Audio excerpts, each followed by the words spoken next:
Bonjour tout le monde, bienvenue à Teams 102. On a fait 101 l'autre fois, c'était la base, la découverte, l'interface. Maintenant, on est rendu à Teams 102. On est plus grand, on sait comment ça fonctionne, ou du moins, on a vu un peu comment ça fonctionnait.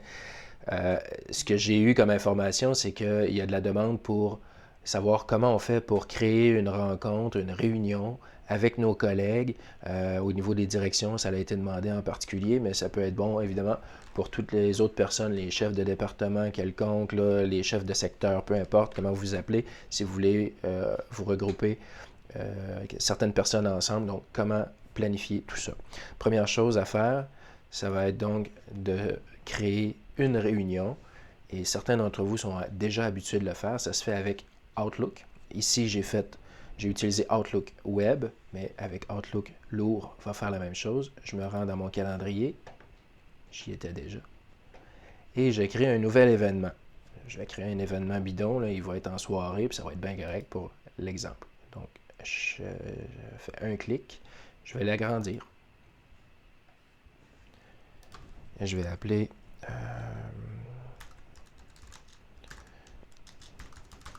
Teams 102. Ça va être comme ça. Je vais inviter un participant. Je vais inviter Louis-Marie. L'heure 18h, c'est bon.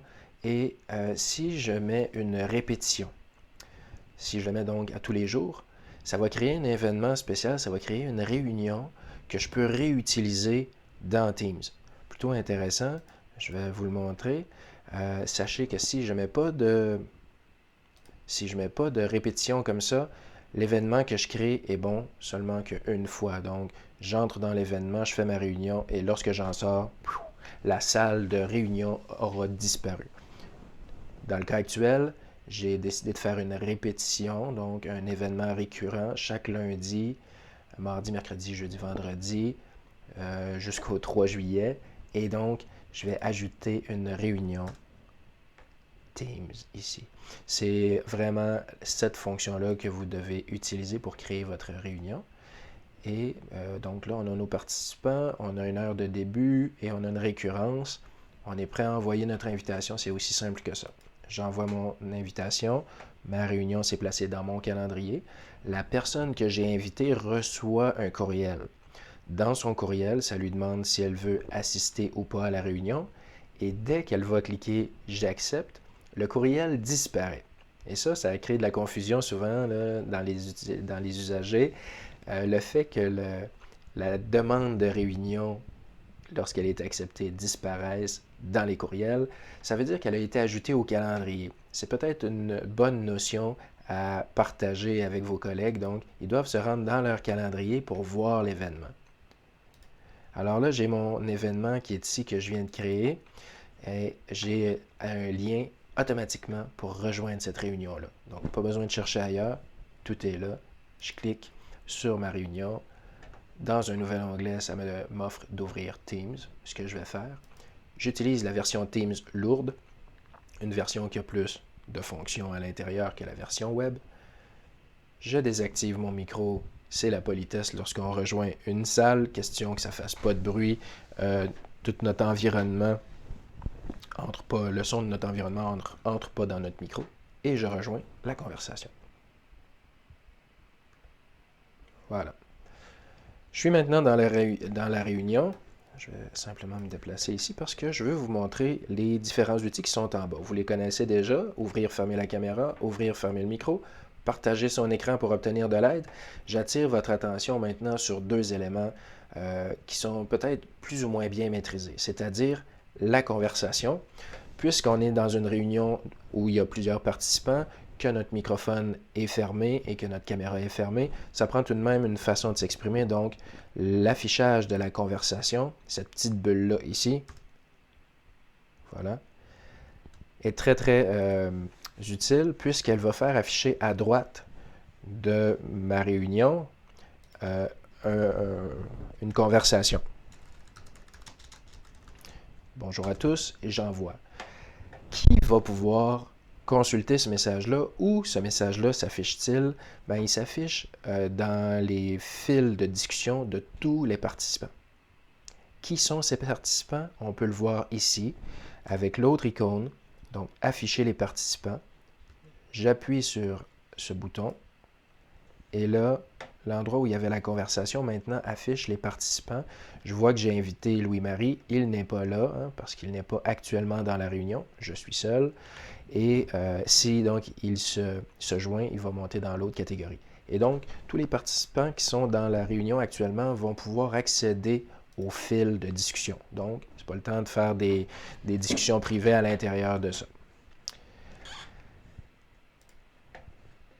Si vous pensez, là, je m'adresse surtout à ceux qui organisent les réunions, OK?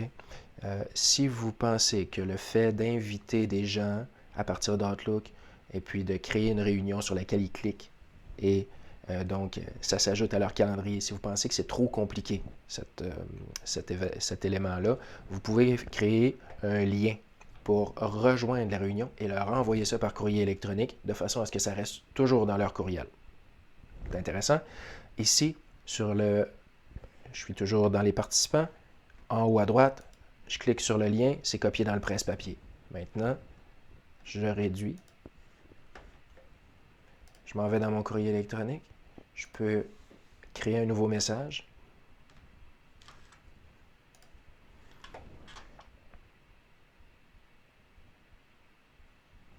On va finir par l'avoir. Voilà. Admettons que cette fois-ci, je vais adresser mon invitation à Samuel et je m'en vais dans le corps du message et je vais faire bouton droit coller ou CTRL-V si vous préférez. Et ça crée un lien pour se rendre dans ma salle de réunion que je vous ai montré tout à l'heure. Okay? Donc, c'est un courrier électronique bien ordinaire. Tu peux rejoindre la réunion avec ce lien en cliquant sur ce lien. Et là, j'en profite pour glisser une autre petite notion. Des fois, on reçoit des liens comme ça et on clique dessus et il ne se passe rien. Hein? Appuyez CTRL sur votre clavier, tenez-le enfoncé et cliquez sur le lien. Vous voyez que c'est ce qui a activé le lien. C'est une sécurité que Microsoft ont intégrée dans certains de leurs logiciels depuis quand même quelques années. Donc, en résumé, c'est la façon de créer une conversation. Si elle est récurrente, comme je l'ai fait d'ailleurs, cette réunion-là, vous allez voir que... Attendez un petit peu, je reviens dans Teams. Je vais quitter ma réunion. Voilà. Je viens ici. Donc, je suis allé dans Conversation cette fois-ci de Teams. Je vois que ma réunion dans laquelle j'étais tout à l'heure, elle est ici affichée dans mes réunions récentes. Je peux y retourner n'importe quand. La réunion, elle est toujours disponible en réalité. C'est une salle virtuelle. La salle existe encore parce que c'était une salle récurrente. Hein, c'était une réunion récurrente. Donc, je peux retourner dans cette salle-là n'importe quand. Évidemment, si c'est en dehors des heures prévues pour la réunion, il n'y aura personne. Ça fait que c'est pas utile. Mais ça demeure un local disponible pour faire des rencontres. Créez les vôtres. Créez vos rencontres. Joignez les gens à ces rencontres-là, évidemment. N'utilisez pas celle-là d'un autre. Et si vous désirez la conserver à portée de la main, vous pouvez, avec les trois petits points ici, l'épingler. En l'épinglant, elle va monter dans l'autre section, donc dans mes réunions épinglées ou mes conversations épinglées, et je peux les mettre à ce moment-ci en ordre d'importance. Ça, c'est toutes les conversations que j'ai eues avec des gens, et comme c'est des conversations que je vais consulter régulièrement, je les ai donc épinglées. Donc, c'était pas bouton droit, mais les trois petits points avec la fonction épingler, ça les permet d'afficher ici.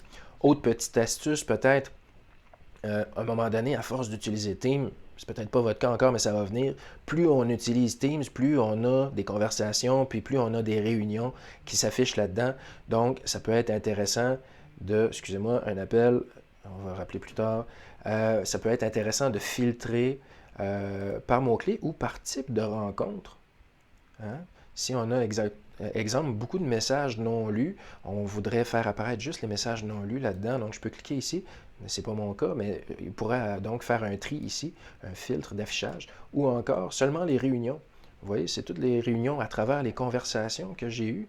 Il y a des réunions que j'ai assistées, et là, je peux les faire afficher comme ça. Donc, de quelle façon ça se fait, si je recommence? C'est avec le petit outil, le petit entonnoir qui est ici. Donc, ça permet de filtrer en type de rencontre, de message non lu ou de réunion. Donc voilà, je pense qu'on a fait pas mal le tour. C'est une vidéo qui est un petit peu plus longue que prévu. J'espère que ça vous aura aidé.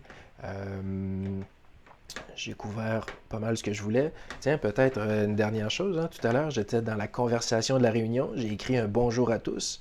Il demeure dans cette conversation-là, un peu comme un forum de discussion. On garde une trace des messages qui ont été envoyés. Donc, c'est pour ça que je vous disais, c'est important de ne pas utiliser de conversations personnelles là-dedans. Ce sont des conversations de réunion, une question pour tous, etc. Si vous voulez faire des conversations personnelles, allez dans la barre, tapez le nom de la personne avec qui vous voulez communiquer, cliquez sur son nom, et là, vous êtes dans une conversation privée. Comme ça, il n'y aura pas de malentendu. Vous pouvez communiquer avec cette personne-là uniquement. Voilà.